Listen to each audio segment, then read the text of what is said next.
I recently got my hands on a wireless Lightburn camera from Geekbuying.com, which works with all my open frame diode lasers and promises to make them more material efficient and practical. I'll take you through setting up this Mintion laser cam, how I came up with this clever and compact Go set design, and how I cut it from Creality's colored plywood boards using my Acmer P1 10-watt laser. You can make your own in about an hour, though it took me half a day, because I make mistakes, so you don't have to. Did I make you curious? This is Gergo, and welcome to Gergo Print 3D, the YouTube channel about all kinds of fun DIY projects using our 3D printers and laser cutters. This time I worked alone, but we'll be learning Go with my little nephew when he gets back from his ski vacation. Turn on the curated translation-ready subtitles and use the chapter markers below to make your viewing experience even better. One of the best perks of high-end laser cutter setups is their built-in Lightburn camera, which speeds up alignment and lets us use every last square inch of material. Did you know that you can upgrade your existing laser with this feature without breaking the bank? Browsing Geekbuying.com's laser engraver section, I noticed they actually list a couple of options. I went with the Mintion model because of its unique wireless capabilities, both for controlling the laser and streaming the camera feed to Lightburn. Do they really work? Or did I make a mistake asking for these? I make plenty of mistakes in this video, but getting the Mintion laser cam was not one of them. I'll be providing you with the Lightburn design for my Go set in a minute, so you can cut it from any material using virtually any laser cutter. For this video, I'll use my Acmer after upgrading it with the laser cam. The box includes everything we'll need and even more. Long enough 2-meter USB cables, the white ones for power and optional connection to a computer, while the blue one connects the laser to the camera, enabling wireless control from our computer. They offer 2 mounting options, either on the laser frame or directly on the table. The polka dot card is for calibration in Lightburn. We'll get to that. The mounting bracket is actually 3D printed and looks decent and sturdy enough. We'll discover the purpose of all of these various frames, mounts, and screws in a minute. If you're here for the mistakes, you're in the right place because I will be the one assembling this thing. Okay, so I put the camera into the mount. It fits like a glove, but not so fast. It's easier if you fasten the mount on top of the 2040 extrusion first. Amazing. Now we can insert the camera. Oops, no, it's facing the wrong way. Let's turn it around. Looking great. But wait, these screws aren't long enough. Oh, the grooves for the screws should be on the other side. Okay, flip it around. Perfect. They hold nice and strong, but now the camera is facing the wrong direction. And look, the desk lamp arm is also going the wrong way. All right, let's flip it 90 degrees. We are getting there. Finally, we flip the camera 180 degrees, so it actually faces down. Beautiful. Would you have thought there were this many ways to get it wrong? I think I covered all possible mistakes. If you avoid these, assembly will take you less than 5 minutes. Thank me later. By the way, the user guide is crystal clear. This was all me. If anything, the clear illustrations in the booklet helped me backtrack. But the screw-ups did not stop here. I mean, we need to install the software. What could possibly go wrong? Famous last words, right? But before we dive into that, please give this video a like if you're enjoying it and subscribe for more DIY adventures and misadventures. Okay, so I connected the camera to the power and it cheerfully announced that it was ready for Wi-Fi. Camera is ready for Wi-Fi connection. But neither I nor my phone was. I quickly installed the Beagle app on my Android and created an account. It did not detect the camera. Easy fix: on modern Android, you need to grant the app nearby devices permission. Still no luck. I manually connected to the camera's network called LaserCam. But what's the password? 1234567 doesn't work. This isn't the way. Let's try the QR code method then. The app tells us to wait for the voice prompt. We heard it half an hour ago. It probably timed out. Okay, so I reconnect the power and hear the announcement. Camera is ready for Wi-Fi connection.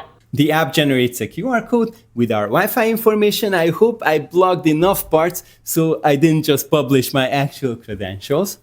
Now I hold my phone under the laser cam and the chime confirms that it successfully received my Wi-Fi info and connected. Successfully connected to the Wi-Fi. One more tap on the word laser cam and we have a live feed.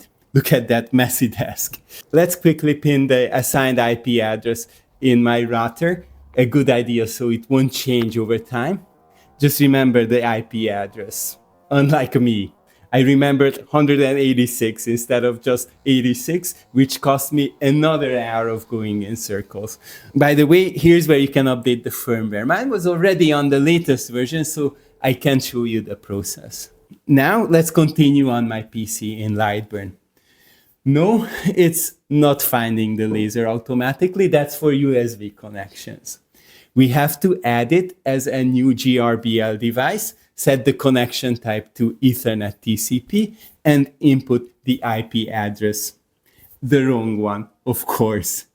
But there's no immediate effect since I haven't connected the laser yet. Okay, can we add the camera? It's not listed. But I was able to connect using its web interface. Notice that I put the correct IP address there because it's on the same subnet as all my other devices. Turns out for Lightburn, we need a free program called SplitCam. They provide a download link to an older version that still works. Install it and resist the urge to update to a newer version. Then add the camera by IP. The wrong IP, of course. So no picture. I won't bore you with all the troubleshooting this got me into. Various versions of SplitCam, computer reboots, changing camera resolution, firewall settings. Finally, I realized I had the wrong address all along, both in Lightburn and in SplitCam. Lightburn Setup will take you less than 5 minutes. Just don't be like me. It was a beautiful sunny winter day, so I set up my laser on the porch, right in front of my window. No need to keep the window open. Wi-Fi signals get through just fine, but the cold air stays out. See how I clamp the laser cam to the table instead of the laser machine? With the Acmer P1, that's the way to do it. The MacPow and Algo lasers have aluminum extrusions where we can use the plate that came with the Mintion to connect their frame using T-nuts instead of clamping it to the desk. The question is whether the camera can go high enough to cover the larger 600 by 600 millimeter area of the MacPow X5, but we'll test that in a future video. Moving the little polka dot card around is part of the camera calibration in Lightburn. You only have to do it once per engraver, but make sure to remember the exact placement of the camera. No mistakes here. Except I forgot to cover the honeycomb bed initially. Once I fixed that and selected the fisheye option, everything went smoothly. Lightburn guides you through the process and it's surprisingly easy. Then it attempts to engrave a test pattern on the cardboard. I ran a framing test to check if the laser cam could properly control the Acmer. It could, but it was slow. A quick increase to the move distance sped things up until it bumped into the paper. Glad I tested first. After trimming the paper to size, the test pattern engraved correctly. You can see my speed and power settings for this 10-watt diode. Once calibrated, the result was accurate within a few millimeters. Did the picture there look sharp enough for you? Imagine how much better it could have been if I had realized earlier we can actually set the focus on this camera. But even without razor sharp focus, this already felt like night and day. All set to engrave. Originally, I only planned to make the board and maybe 3D print the pieces later. I found a beginner-friendly 13 by 13 Go board design on Thingiverse by Cap42. I added a frame around the center 9 by 9 area used for rapid games, and of course, my channel's name. See the little clever reference to the game Go? Using the laser cam, I resized the board to fit onto the 3mm thick 12 by 12 inch sheets I got from Creality. They offer 8 color options, sold in packs of 8, 16, or 24 boards. The best value being 24 at just $3 per sheet. If you're interested, please use my affiliate links in the description. It helps support the channel at no extra cost to you. After a quick engraving cutting test in the corner, I went ahead with the full board. I was cautious, leaving plenty of margin. The result? So good that I decided to laser cut all the 2x84 playing pieces as well.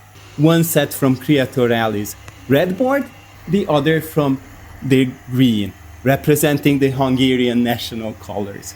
It's ideal that both sides of the boards are painted. I only engraved unique symbols on top for colorblind players, a circle on the red pieces, and an X on the green ones.